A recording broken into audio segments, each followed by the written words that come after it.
Assalamualaikum dan selamat datang ke Pala Bola News. Seperti biasa, Pala Bola News akan menyajikan berita bola sepak terbaik kepada anda semua pada setiap hari. Laporta desak dua pemain Barca ini cari kelab baru. Umtiti berpotensi untuk kembali ke Liga 1 Perancis, sementara Brentford meminta pemutusan kontrak untuk dilepaskan dengan status free transfer. Presiden Barcelona, Joan Laporta, dilaporkan sudah meminta langsung Samuel Umtiti dan juga Martin Braithwaite meninggalkan Camp Nou pada musim panas ini. Masa bakti Umtiti di Barca masih lagi tersisa hingga Jun 2026 selepas menandatangani kontrak baru pada Januari lalu. Tapi bek Perancis itu bukan bahagian daripada projek pelatih iaitu Xavi Hernandez. Musim lalu Umtiti cuma tampil sekali sahaja di La Liga, sedangkan musim ini pemain berusia 28 tahun itu bakal semakin kesulitan dapat tempat setelah Barca mendatangkan Andreas Christensen dan juga Jules Koundé.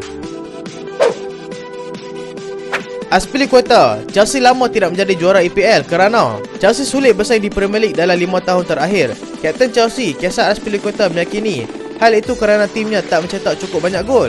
The Blues terakhir kali menjadi champion Liga Inggeris adalah pada tahun 2017-2018 ketika di bawah asuhan Antonio Conte. Chelsea menang Liga dengan collection 93 poin di depan rival mereka 7 poin iaitu Tottenham Hotspur serta 15 poin di atas Manchester City. Setelahnya Chelsea susah untuk menang Liga.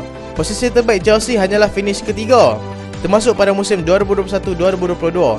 Pasukan Thomas Tuchel itu cuma mengumpul 74 poin, tertinggal hampir-hampir 20 poin daripada Manchester City yang tampil sebagai juara dan cuma mendapatkan 76 gol daripada 38 pertandingan. Lisandro Martinez masih lagi menjanjikan. Bekas pemain Manchester United Wes Brown mengagumi kemampuan membangun serangan yang dimiliki Lisandro Martinez yang ditunjukkan saat berlawan Brighton. Lisandro Martinez mencatatkan debut di Liga Perdana Inggeris bersama Manchester United dengan kurang menjanjikan. Bek Argentina itu tampil tidak baik hingga membuatkan Manchester United kalah 2-1 dengan Brighton.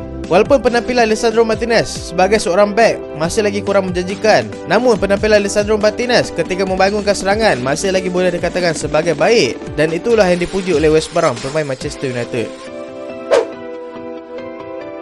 Lloris ungkap target Tottenham, bukan trofi. Kiper Tottenham Hotspur Hugo Lloris mengungkap target timnya musim ini. Lloris tidak menyebut soal juara. Selepas tamat di tempat keempat Premier League musim lalu, Tottenham aktif belanja di bursa transfer musim panas ini. Mereka mendatangkan nama-nama besar seperti Ivan Perisic, Richarlison, Yves Bissouma, Dejan Kulusevski dan juga Lenglet. AC Milan mulakan babak baru untuk dapatkan Hakim Ziyech daripada Chelsea. AC Milan dilaporkan telah memulakan kembali pembicaraan dengan Chelsea untuk mendapatkan pemain sayap Hakim Ziyech. Ziyech mempunyai kontrak dengan Chelsea sehingga 2025. Namun beliau belum menunjukkan tanda-tanda keajaiban yang ditunjukkan selama waktunya bersama Ajax Amsterdam. Pemain sayap Morocco itu yang berusia 29 tahun itu tampaknya tidak lagi menjadi bahagian daripada Thomas Tuchel, dan kelab sedang bekerja untuk menemukan rumah baru bagi pemain Chelsea tersebut. Lorenzo Insigne, saya rindu segalanya tentang Napoli. Lorenzo Insigne berbicara positif tentang MLS setelah pindah ke Toronto FC, dan dia memberitahu kepergian Kalidou Koulibaly dan juga Dries Mertens daripada Napoli. Beliau telah memulai penampilan dengan cukup baik di Liga MLS, mencetak 1 gol dan memberikan 1 assist dalam 3 penampilan pertamanya. Pemain sayap Itali yang berusia 31 tahun itu menandatangani kontrak 4 tahun dengan kelab itu bulan lalu setelah kontraknya berakhir dengan Partenope dan mengakhiri hubungan kiri panjangnya dengan kelab lokalnya. Dan beliau mengakui beliau sangat merindui untuk bermain bersama Napoli kembali, dan kemungkinan beliau akan kembali ke Napoli pada masa hadapan jika bukan sebagai seorang player, sebagai seorang jurulatih. Arsenal berunding dengan AC Milan untuk mendapatkan Sandro Tonali. Arsenal dilaporkan tertarik mendapatkan pemain tengah AC Milan iaitu Sandro Tonali musim panas ini. The Gunners telah mengadakan rundingan dengan AC Milan untuk mendapatkan Tonali, dan dikatakan AC Milan enggan berpisah dengan Tonali kecuali ada kelab yang bersedia menawarkan 55 juta euro. Arsenal bermain dengan baik dalam pembukaan Liga Perdana Inggeris musim panas ini. The Gunners sudah pun mendatangkan Gabriel Jesus, Alexander Zinchenko, Fabio Vieira dan juga Mark Turner, dan kemungkinan akan ada penambahan lagi. Didier Deschamps yakin Pogba boleh ikut Perancis ke Piala Dunia 2022 di Qatar. Deschamps yakin kalau Pogba akan pulih tepat pada waktunya. Penyertaan Paul Pogba di Piala Dunia 2022 diragukan untuk wujud. Namun jurulatih Perancis iaitu Didier Deschamps yakin kalau pemain tengah tersebut akan pulih pada tepat waktunya. Baru saja bergabung kembali dengan Juventus daripada Manchester United dengan free transfer, Pogba telah mengalami cedera pada lutut kanannya.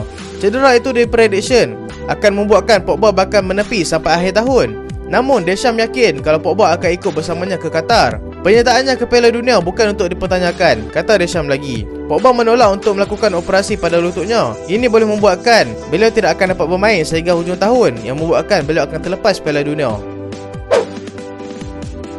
Liverpool dan Arsenal berebut pemain muda Villarreal ini. Dua kelab Premier League iaitu Liverpool dan juga Arsenal berebut mendapatkan pemain muda Villarreal iaitu Yeremy Pino. Namun The Reds telah melakukan penawaran lebih dibandingkan dengan The Gunners. Sejauh ini, Arsenal merupakan salah satu kelab Premier League yang boros dalam berbelanja pemain. Kelab London tersebut telah mendatangkan Zinchenko, Gabriel Jesus daripada Manchester City dan juga Fabio Vieira daripada Porto. Maka Arteta ingin mendatangkan pemain baru pada musim ini.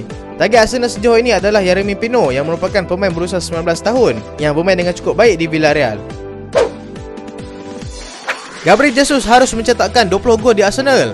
Gabriel Jesus memberikan harapan baru bagi Arsenal pada musim ini. Melihat reputasi dan potensi yang dimiliki, Jesus mendapatkan target mencetak 20 gol ataupun lebih untuk The Gunners sepanjang musim ini. Gabriel Jesus tampil dengan sangat bagus pada sesi pramusim Arsenal. Pemain Brazil itu mencetakkan 7 gol daripada 56 pramusim. Jesus seolah-olah membayar kembali harga mahal yang dibayar Arsenal kepada Manchester City. Namun Jesus gagal mencetakkan gol dalam perlawanan pertamanya bersama Arsenal di Premier League.